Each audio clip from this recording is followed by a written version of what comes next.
Bueno, entonces pasemos a ese tema. O ya están cansados ya. O ya se quieren ir a dormir ya. No creo, ¿no? Vamos a continuar. ¿Ya? Bien, Claudia, gracias por tu apoyo. Bien, vamos entonces a compartir otro documento. Muy bien.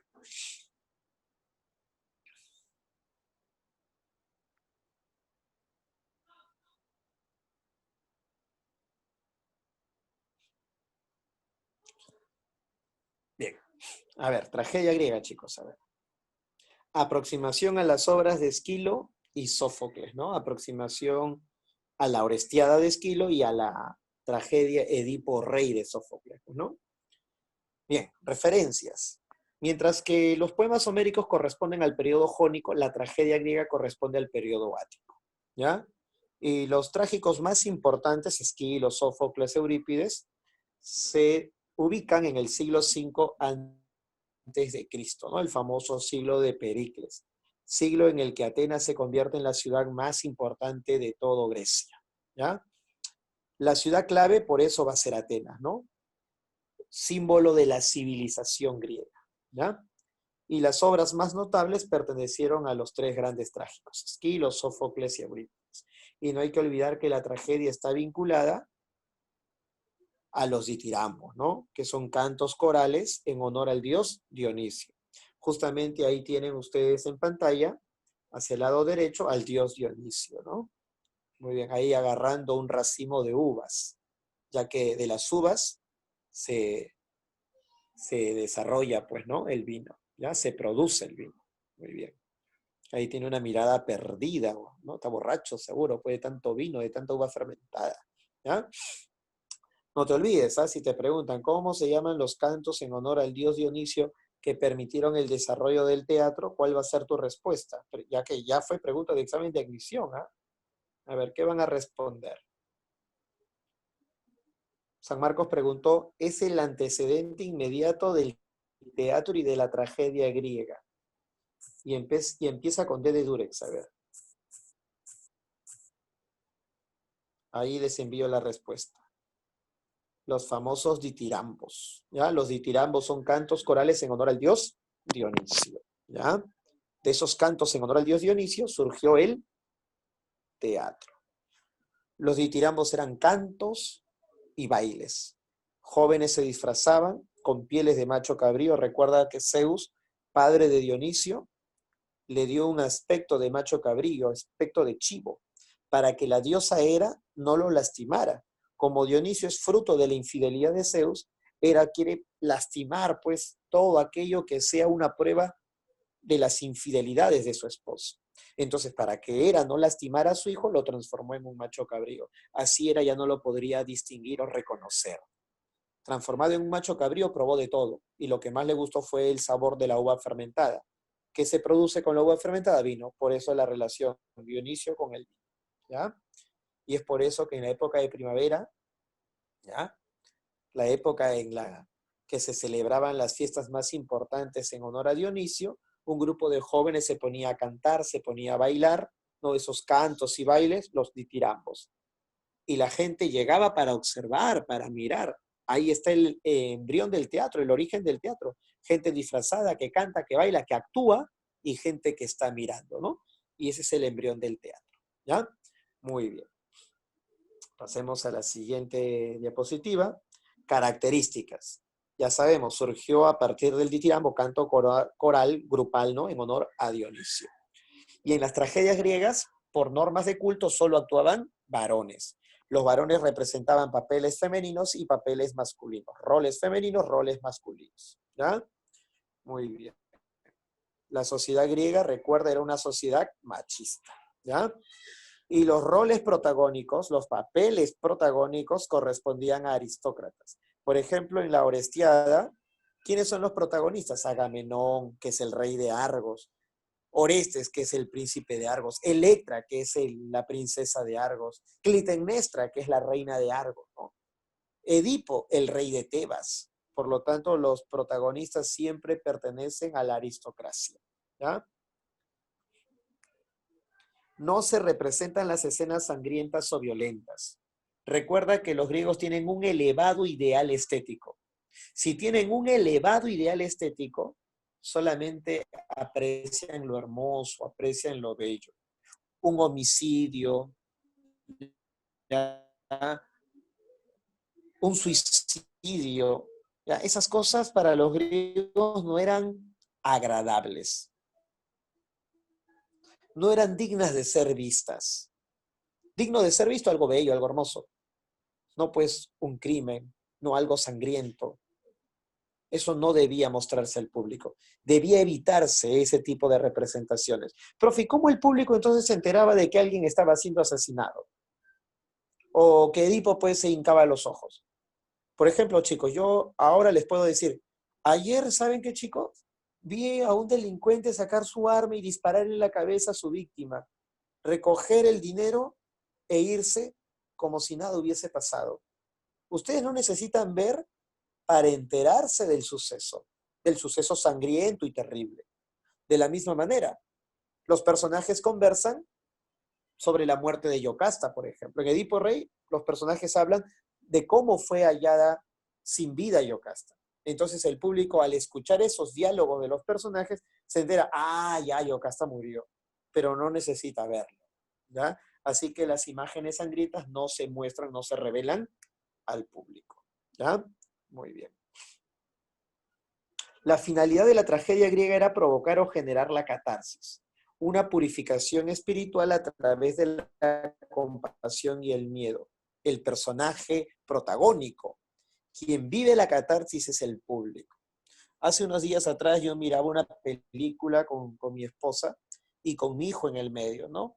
Mi esposa a la derecha, yo a la izquierda, mi hijo en el centro, en el medio. Se había quedado dormidito.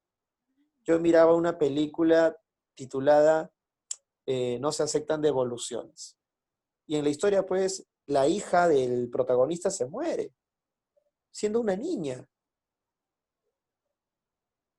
Y en la película se da a entender que ella, en cualquier momento, podía quedarse dormida para siempre y no despertar. Y al final de la película eso ocurre, ¿no? Ella se queda dormida y ya no despierta más, se muere. Miré a mi hijo, dormidito, y puse mi oído sobre su nariz para saber si aún respiraba, porque tuve tanto miedo de que algo así me ocurriera. Entonces sentí un terror en ese momento. No era el personaje en esa película, sino por muchas personas que han pasado por una situación terrible, ¿no? De perder a un hijo. Entonces no solamente sentí terror, sino también compasión. Como que me identifiqué con los personajes. Sentí en carne propia el dolor, el sufrimiento de esos personajes. Liberé, por lo tanto, emociones que están dentro de mi ser. A esto se le llama catarsis. Las emociones salen, se exteriorizan a través del terror, a través de la compasión, ¿ya? Eso viene a ser la catarsis.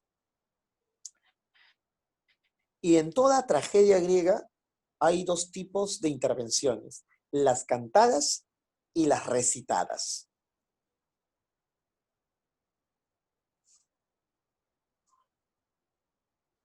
Recuerda, esto que va a borrar esto.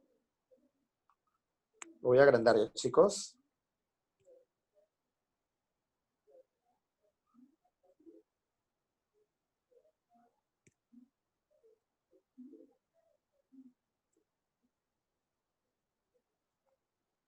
A ver, ahí está, perfecto.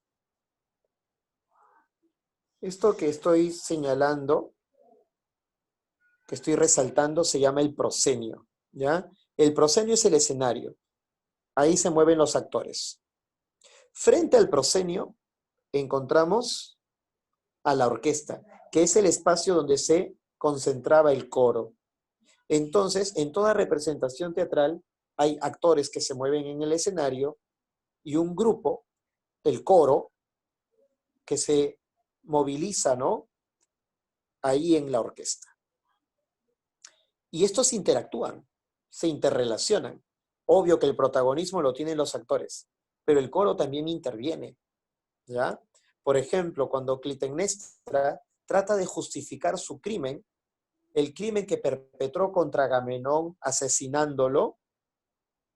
El coro, que estaba representado por un grupo de ancianos que representan a los ciudadanos de Argos, le increpa a Clitemnestra por qué hizo eso y le hace saber que el crimen cometido en algún momento será castigado, que habrá un castigo por el crimen perpetrado. Entonces el coro no solamente observa, no solamente es testigo, sino que interactúa con los personajes, ¿ya? Cada vez que el coro interviene, lo hace cantando. Y cuando los actores intervienen, lo hacen declamando o recitando, ¿ya? No te olvides, por eso en toda tragedia se alternan dos tipos de intervenciones. Una intervención cantada y una intervención declamada.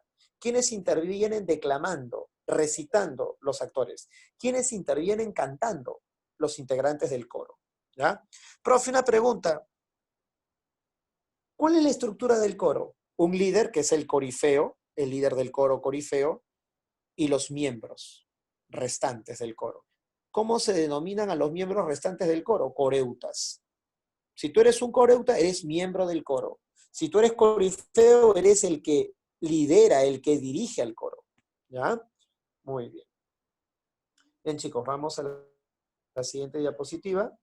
Ahí tenemos a Esquilo. ¿Ya? Esquilo, el padre de la tragedia. Recuerda que antes de Esquilo, Thespis desarrolló, pues, una interrelación entre un actor y el coro. El actor, ¿no?, declamaba, contaba, pues, algún suceso del dios Dionisio, el coro preguntaba y así surgió un diálogo, pero entre un actor y el coro. Para que haya teatro propiamente dicho, se necesita que dialoguen los actores, no el actor con un coro, sino los actores. Porque si te pones a pensar, lo que ha sobrevivido en el tiempo no es la intervención del coro, sino la intervención de los actores. Entonces, para que haya teatro propiamente dicho, debe haber diálogo entre actores. Si con Thespis solamente había un actor, entonces no hay diálogo entre actores. Es recién Esquilo quien logra crear el diálogo entre actores, porque Esquilo introduce al segundo actor. Con dos actores ya hay diálogo. Y ese elemento, que es el diálogo, se ha conservado hasta la actualidad en las obras teatrales. Por eso, con justicia, a Esquilo se le llama el padre de la tragedia griega. ¿Ya? El padre de la tragedia griega. Bien. Insertó el diálogo entre actores, creó al segundo actor, ¿no? Su criterio de unidad es la trilogía. 3 tragedias forman una sola historia. Y la única trilogía que se ha logrado conservar de Esquilo hasta la actualidad es la Orestiada, ¿ya? Tiene 3 partes. Agamenón, Cuéforas, Euménides. 3 partes, ¿no? Por eso es una trilogía. Sin embargo, y esta es una acotación que debo precisar, que debo mencionar, es que en la época en la que vivieron Esquilo, Sófocles, Eurípides, todos los años, durante la época de primavera, se realizaba pues un certamen dramatúrgico y cada año se elegía a un ganador. Entre los requisitos se exigía la representación de 3 tragedias. Esquilo buscó que esas 3 tragedias estuviesen vinculadas temáticamente. A eso se le llama trilogía, ¿no?, continua. Se presentaba esa trilogía.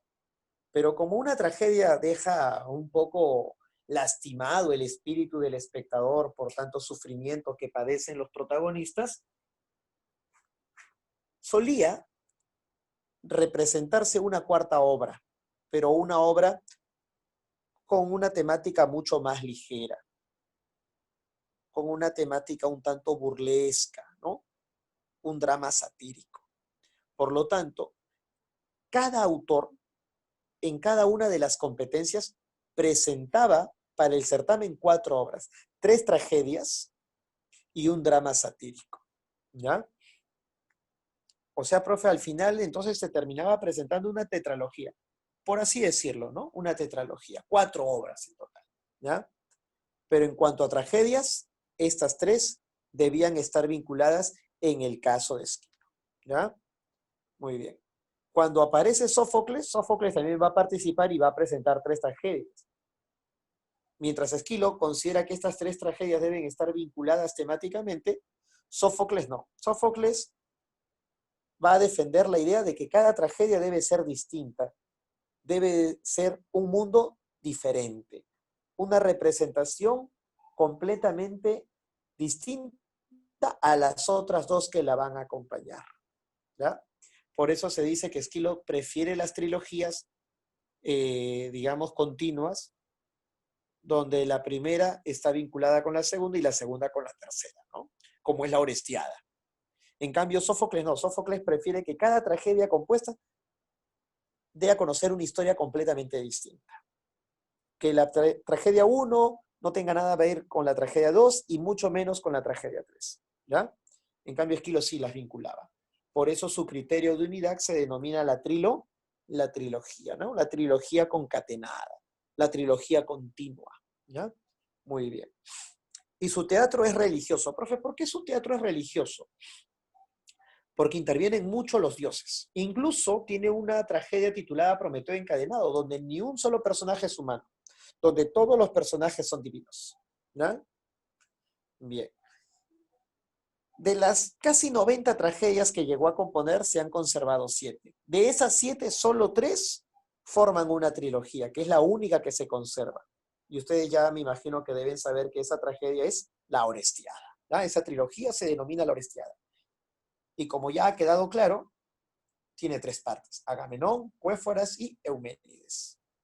¿Cuál es el tema de Agamenón? El crimen, pero es un crimen perpetrado por venganza. En la segunda sección también se repite otro crimen, también impulsado por la venganza.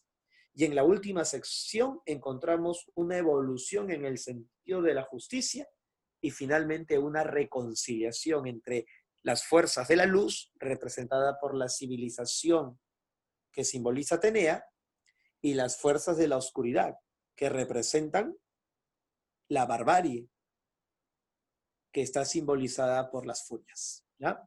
Pero bien, no nos saltemos. Vayamos parte por parte, como decía Jack el Descuartizador. A ver. Primera sección, Agamenón. Recuerda Agamenón. Agamenón, el que le quitó a su esclava Aquiles, ¿te acuerdas? ¿Ya? El que le quitó a Briseida Aquiles. Una vez que la guerra ha terminado, Agamenón volverá a casa. Pero él no tarda mucho. A diferencia de Menelao, que tardó años, a diferencia de Ulises, que también tardó muchos años más. Agamenón tardó pocas semanas en a descansar como es debido, pero va a descansar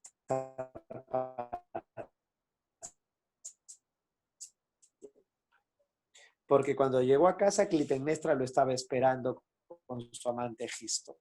Le tendieron una emboscada y lo asesinaron. Muy agradables, con palabras de bienvenida.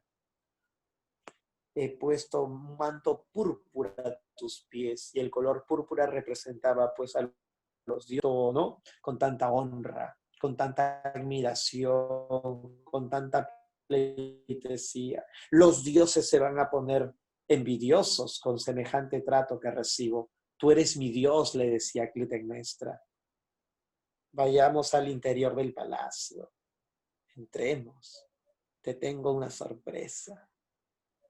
Y Agamenón llegó con una esclava, que no era cualquier esclava, era una esclava que podía ver el futuro, un futuro desgraciado, pero nadie le creía. Ella advirtió, por ejemplo, cómo Troya sería destruida si los troyanos dejaban entrar al enorme caballo de madera. Nadie le creyó y Troya fue destruida. De la misma manera, Casandra le advierte al rey Agamenón que la muerte lo espera en el interior del palacio. Nadie le cree, Agamenón tampoco, y Agamenón es asesinado. Y todo esto había sido planificado por Clitemnestra y Egisto. Pero de los dos, quien ejecuta el asesinato, quien materializa, quien concretiza el asesinato, quien empuña el arma homicida, que era un puñal, fue Clitemnestra. Ella lo asesinó de 3 cuchilladas en la espalda a Agamenón.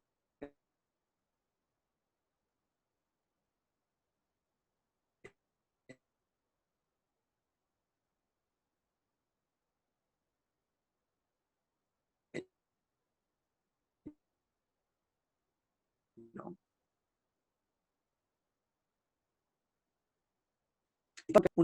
Por eso Clitemnestra le imploraba a los dioses que Agamenón regresara con vida, para que ella tuviese la ocasión de vengar la muerte de su hija. Y así ocurre. Clitemnestra planifica la muerte de Agamenón y ella misma materializa ese crimen. Pero no olvides, frente al público, no, dentro del palacio, fuera de escena, fuera de los ojos del público. ¿Y Casandra también es asesinada? También es asesinada, ¿ya? Entonces, ¿cuál es el tema? La venganza, ¿no? ¿De qué se vengaba Clitemnestra? De la muerte, del sacrificio del que fue víctima su hija Ifigenia, ¿ya? Muy bien. ¿Y Egisto por qué la ayudó? Porque odiaba a Agamenón, ya que el padre de Egisto había sido víctima de las injusticias perpetradas por el padre de Agamenón. El papá de Agamenón, Atreo, por eso Agamenón y Menelao son llamados Atridas, hijos de Atreo, había tratado con mucha injusticia, dice Egisto, a mi padre Tiestes. Y las injusticias de Tiestes las vengaré yo en contra de los hijos de Atreo. Y ese hijo de Atreo era pues Agamenón en este caso. ¿Ya? Muy bien. Segunda sección, Cuéforas. Esta segunda sección se desarrolla unos 10 años después de la muerte de Agamenón, también en la ciudad de Argos.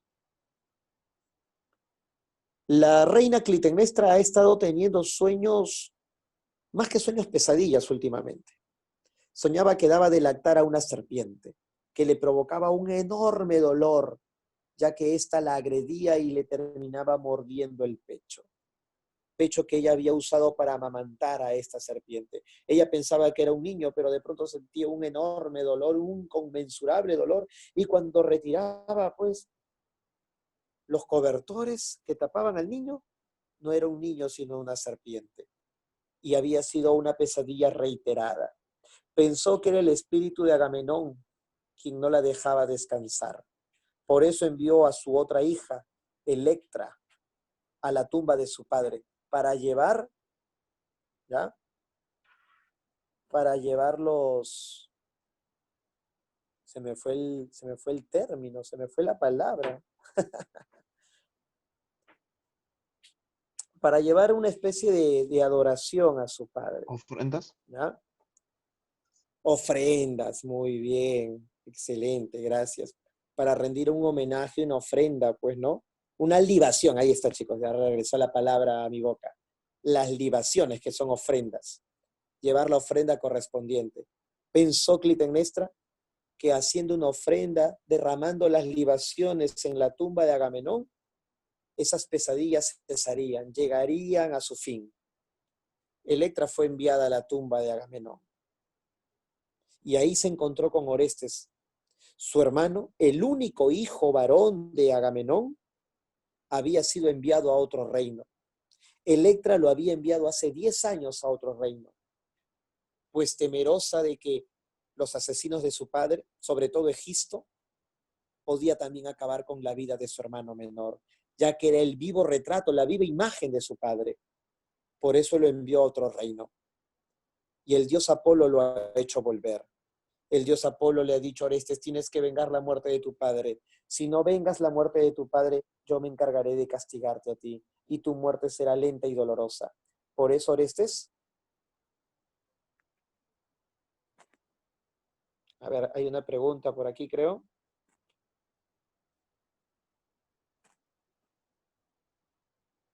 Bueno, si han estado un poquito atentos, habrán podido distinguir que el personaje por el cual me acaban de preguntar es Casandra, ¿ya? Casandra.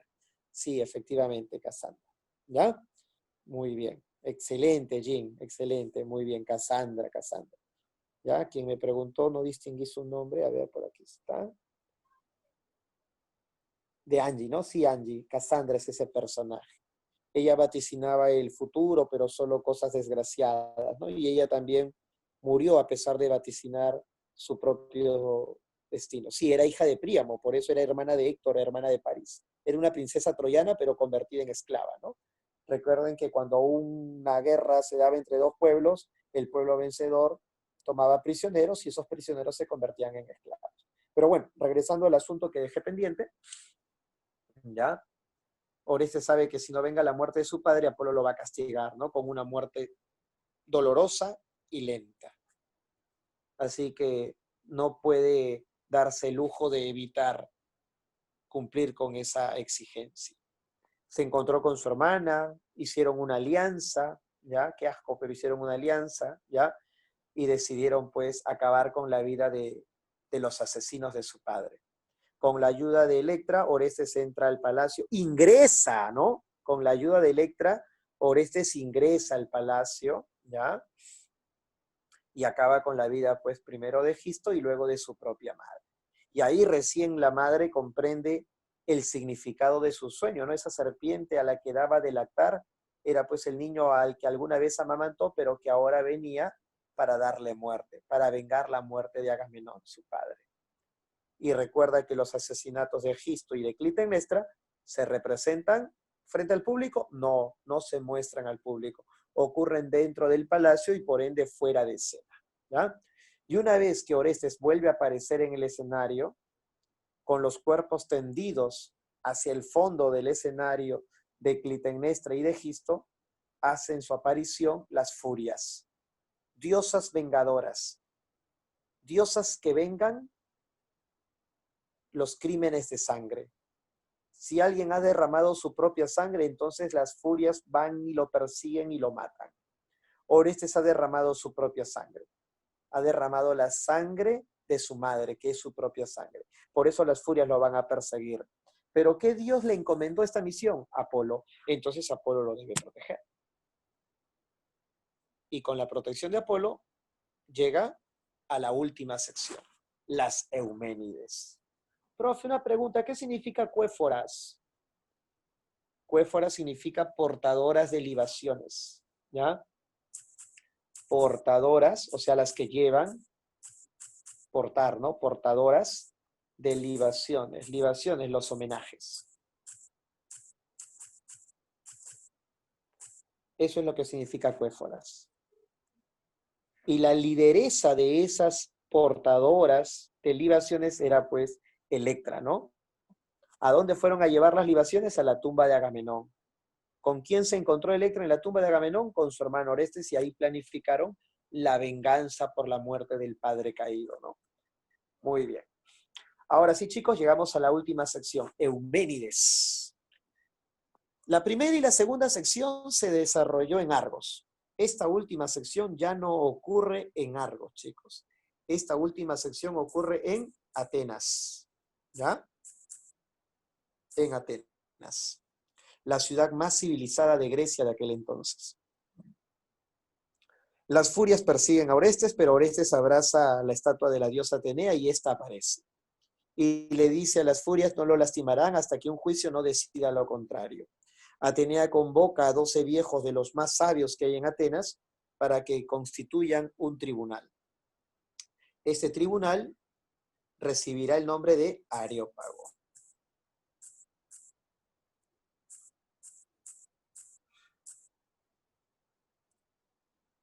El tribunal tendrá que decidir al final cuál es el destino del culpable, del acusado, ¿no?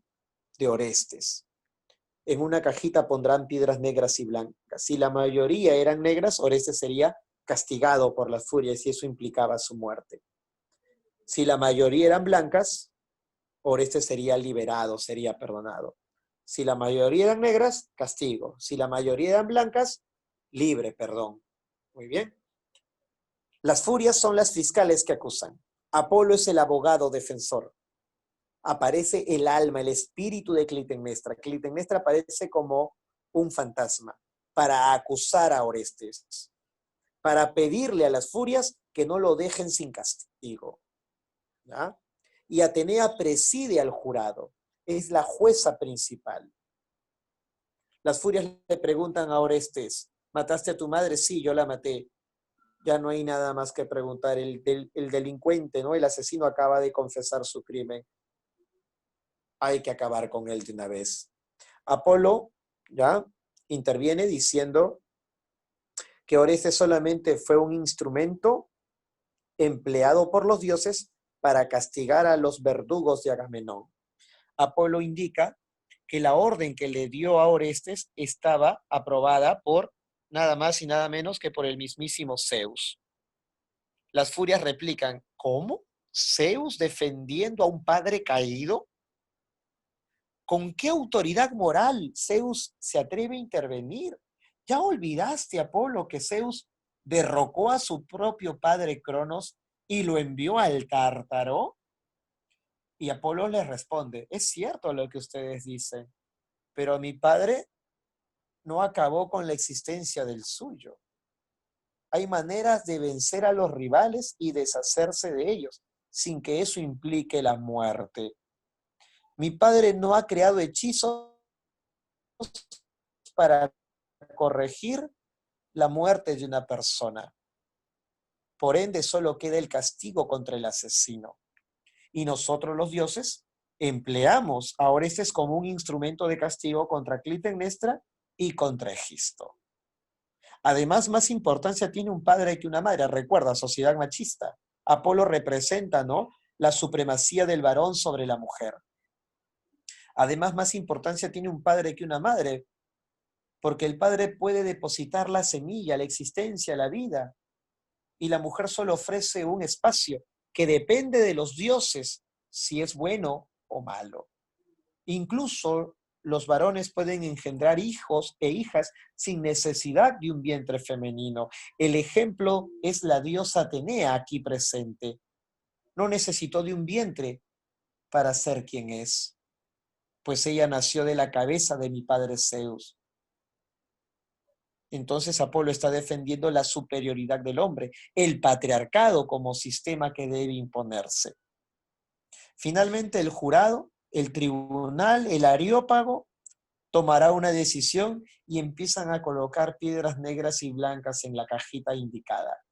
Se contabilizan al final 6 piedras blancas, 6 piedras negras. Todavía no hay una decisión definitiva, pero falta el voto de la jueza principal, Atenea, y Atenea vota a favor de Orestes, pues indica que Clitemnestra dejó sin rey a una nación, sin padre a sus hijos, sin esposo a una familia, porque todo eso implicaba a Agamenón, rey de una nación, padre de unos hijos, esposo dentro de una familia, y ha permitido que Egisto gobierne cuando era el derecho de su hijo Orestes hacerlo. Incluso privó a su hijo del gobierno que le correspondía. Por todo eso ha merecido el castigo que tuvo y el fin que tuvo. Por eso Atenea favorece a Orestes. Orestes queda liberado de cualquier acusación. Las furias molestas protestan y juran vengarse. Traeremos desgracias a tu ciudad, Atenea. Pestes y sequías, esa será nuestra venganza. Sin embargo, Atenea, sin perder la calma, porque es la diosa de la inteligencia, y las mujeres inteligentes no discuten, no gritan, no se vuelven histéricas. La mujer inteligente se calma. El varón inteligente también. Y les dice, sin perder la compostura, dejen ya de ser diosas derramadoras de sangre. Conviértanse en Euménides, espíritus benévolos, eso quiere decir Euménides. Conviértanse en Euménides y protejan a mi nación. Si así lo aceptaran, mis ciudadanos los atenienses les van a construir templos y les van a rendir ofrendas. ¿Aceptan o no? Las furias empiezan a hablar y toman una decisión. Aceptan. Se transforman en Euménides. Abandonan sus mantos negros para usar los mantos de color púrpura, que representan la superioridad, la aristocracia. ¿Qué representa esto? Pregunta San Marcos. Pregunta de San Marcos, ¿qué representa la transformación de furias en Euménides? Representa la evolución de la justicia. Antes ellas buscaban castigar al asesino asesinándolo. O sea, querían vengar una muerte provocando otra muerte. ¿Cómo se llama ese tipo de juzgamiento? La ley del talión, profesor. Ojo por ojo, diente por diente, vida por vida. Una muerte se paga con otra muerte. Y esa forma de hacer justicia no procederá más en Atenas. Recuerda, en el periodo ático, ¿cuál era la ciudad más importante? La más civilizada, la de gente más inteligente, Atenas.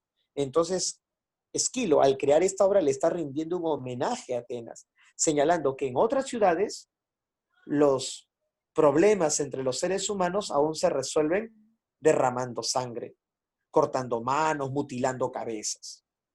En cambio, en Atenas, la justicia no necesita derramar sangre. La justicia busca otros medios, otras vías, otros mecanismos más civilizados, racionales y lógicos. Por eso la transformación de Furias en Euménides representa la evolución de la justicia y por lo tanto el desdén y el abandono de la ley de Talión como mecanismo de hacer justicia. ¿Ya? Muy bien, chicos. Entonces ahora podemos pasar a la siguiente diapositiva, que es hablar de Sófocles, autor de Edipo Rey.